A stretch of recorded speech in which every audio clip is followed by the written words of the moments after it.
Friends, तो आज हम देखेंगे ड्रोन रूल्स 2021 के बारे में। 2021 में सेंट्रल गवर्नमेंट ने इन रूल्स को प्रपोज किया और इन्होंने सप्रेस किया हमारी unmanned aircraft system rules of 2021। ठीक है, अभी जिसको पब्लिश किया गया था under the section 14 of the aircraft act of 1934। ठीक है, तो मिनिस्ट्री ऑफ सिविल एविएशन ने इसको जारी किया है। ठीक है, अब इसमें टाइम टू टाइम सजेशंस आती रही है, कमिटीज़ को बिठाया गया है। ठीक है, तो सबसे पहले हम देखेंगे कुछ short titles and commencement in rules को लेके। तो 2021 में ये ड्रोन रूल्स आए थे। ठीक है, और इनको जो रूल्स होते हैं वो कब अप्लाई होते हैं उसके बारे में हम देखेंगे। तो जितने भी लोग हैं जो ओन करते हैं या पोजेस करते हैं या वो एंगेज्ड हैं लीजिंग में, ऑपरेटिंग में, ट्रांसफरिंग में, मेंटेनिंग में unmanned aircraft systems in India. ठीक है, तो अनमैन्ड एयरक्राफ्ट सिस्टम्स जो होते हैं वो ड्रोन्स ही होते हैं और उनको जो लोग ओन करते हैं, पोजेस करते हैं या उससे रिलेटेड ऑपरेट करते हैं, ट्रांसफ़र करते हैं। ठीक है, तो वो हमारे उन लोगों पे ये रूल्स अप्लाई होते हैं। सेकंड, ये रूल्स उन लोगों पे लगता है जो अनमैन्ड एयरक्राफ्ट सिस्टम्स भारत के अंदर रजिस्टर्ड है, उन पर भी अप्लाई होता है। ठीक है, उसके बाद जो जितने भी अनमैन्ड एयरक्राफ्ट सिस्टम्स हैं जो ऑपरेट होते हैं फ्रॉम टाइम बीइंग इन और ओवर इंडिया, भारत में जो ऑपरेट होते रहे हैं या ऑपरेट हो रहे हैं, उन पर भी ये रूल्स अप्लाई होते हैं।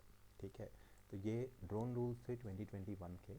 ठीक है, अब एयरक्राफ्ट रूल्स जो है हमारे 1937 में आए थे और उनके प्रोविजंस जो होते हैं, बोला गया इनके अंदर कि एयरक्राफ्ट रूल्स जो 1937 के थे उनके जो प्रोविजंस है वो अनमैन्ड एयरक्राफ्ट सिस्टम्स के ऊपर एप्लीकेबल नहीं है। ठीक है, बट अगर हमारा जो अनमैन्ड एयरक्राफ्ट सिस्टम या फिर ड्रोन जिसका मैक्सिमम ऑल अप वेट, ठीक है, 500 केजी से ज़्यादा है, उन पे एयरक्राफ्ट रूल्स 1937 के अप्लाई होते हैं।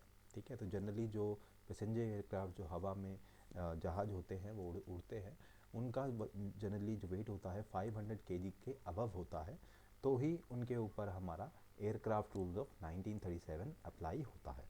ठीक है, उसके बाद ये भी बोला गया कि ये जो रूल्स होंगे shall not apply to unmanned aircraft systems जो बिलोंग करते हैं to navy, military, air force of the union of India. जो भारत के जो मिलिट्री फोर्सेस है, आर्म्ड फोर्सेस है, आर्मी, नेवी, एयरफोर्स, उनके पास जो हमारे अनमैन्ड एयरक्राफ्ट सिस्टम्स है उन पर भी ये रूल्स अप्लाई नहीं होंगे। ठीक है, तो ये भी बोला गया है। ठीक है, उसके बाद हम देखेंगे इसमें क्या क्या डेफिनेशंस है, क्या क्या वर्ड्स यूज्ड है। ठीक है, तो सबसे पहले एक्ट अगर जहाँ भी आएगा तो आप समझेंगे कि वो एयरक्राफ्ट एक्ट है 1934 की। ठीक है, तो बेसिकली, ठीक है, तो जो एक्ट है, एक्ट का जो है यहाँ पे वो एयरक्राफ्ट एक्ट 1934 की है। उसके बाद एक्सीडेंट का ये डेफिनेशन दिया गया है, means any accident associated with the operation of unmanned aircraft system in which a person is fatally और सीरियसली इंजर्ड। ठीक है, और where the unmanned aircraft system sustain significant damage या गोज मिसिंग या incompletely is accessible, so that is the meaning of a accident. उसके बाद aeroplane को क्या डिफाइन किया गया है, that a power driven heavier than aircraft machine deriving support for its lift in the flight chiefly from the aerodynamic reactions. ठीक है, and on the surface which remain fixed under the conditions of the flight. ठीक है, तो ये बोला गया है कि एयरप्लेन वो है जो कि पावर से ड्रिवन है, हैवियर देन एयरक्राफ्ट मशीन है, लिफ्ट फोर्स अपने एरोडायनेमिक रिएक्शन से लेता है ऑन द सर्फेसिस। ठीक है, और फिक्स्ड रहता है under the given conditions of a flight. उसके बाद नेक्स्ट जो वर्ड आया है that is authorised remote pilot training organisation, जिसे हम आरपीटीओ बोलते हैं। ठीक है, दैट इज़ एन ऑर्गेनाइजेशन जो कि डीजीसीए ने ऑथराइज किया है, जिसका पर्पस है टू इम्पार्ट ट्रेनिंग।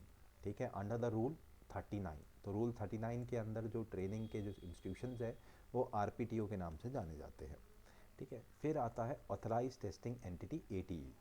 तो एटीई डीजी ने ऑथराइज़ किया है या फिर क्यूसीआई ने ऑथराइज़ किया गया है, जिसका काम है to test the air unmanned aircraft system for the type certification. Type certification के लिए अनमैन्ड एयरक्राफ्ट सिस्टम को टेस्ट करना जो ऑथराइज है बाय द QCI या फिर DGCA, तो वो ऑथराइज टेस्टिंग एंटिटी है। उसके बाद कॉन्ट्रैक्टिंग स्टेट क्या है? Contracting state means any country which is for a time being a party to the convention on international civil aviation, ठीक है, जो ICAI, ठीक है, दैट इज़ ICAI का उसका मेंबर है, ठीक है, और जो कि 7 जो उनकी 7 दिसंबर 1944 को जो शिकागो में जो उनकी कन्वेंशन हुई थी उसमें उसने पार्ट लिया था, तो that is the contracting state. उसके बाद नेक्स्ट आता है digital sky platform.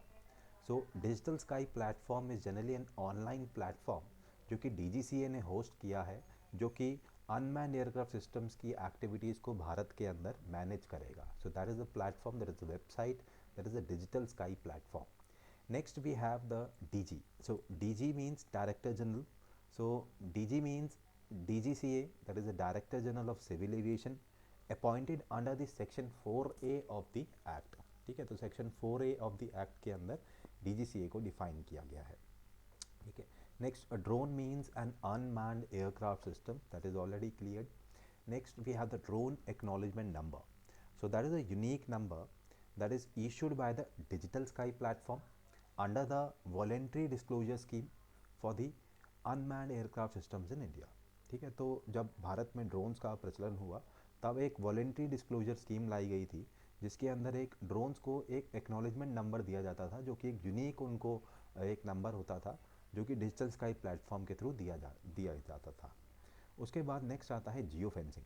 So geo fencing means restricting the movement of the unmanned aircraft system within a defined air space. एक डिफाइंड एयर स्पेस के अंदर अनमैन्ड एयरक्राफ्ट सिस्टम्स की movement को restrict किया जाता है, that is called the geo fencing. Next we have the various zones, जैसे कि green zone, yellow zone, red zone.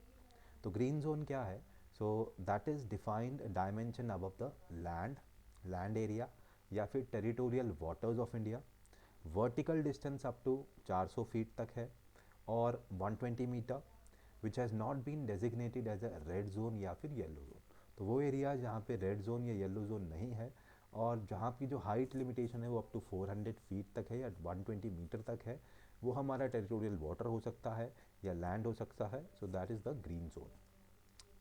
Next हमारा आता है कि that air space up to a vertical distance of 200 feet या फिर 60 metre above the area located between the lateral distance of 8 kilometer and the 12 kilometer from the perimeter of the operational aircraft, ठीक है।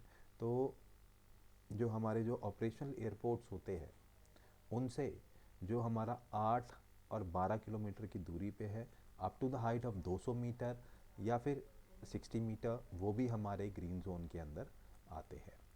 Next आता है हमारा yellow zone.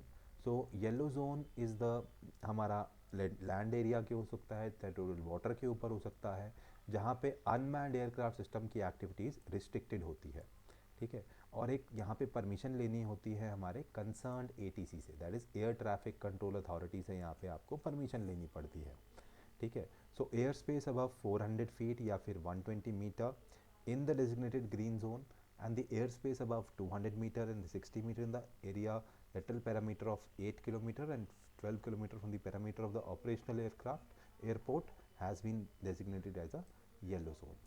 So next we have the red zone. Red zone क्या है? means airspace defined dimensions above the land area या फिर territorial waters of the land, जहाँ पे यहाँ पे जो हमारा जो एयरक्राफ्ट अनमैन्ड एयरक्राफ्ट सिस्टम जो होते हैं वो परमिटेड होते हैं फ्लाई के लिए only by the central government. तो यहाँ पे ओनली रेड जोन में सेंट्रल गवर्नमेंट ही ऑथराइज्ड है to permit the flying of the unmanned aircraft systems.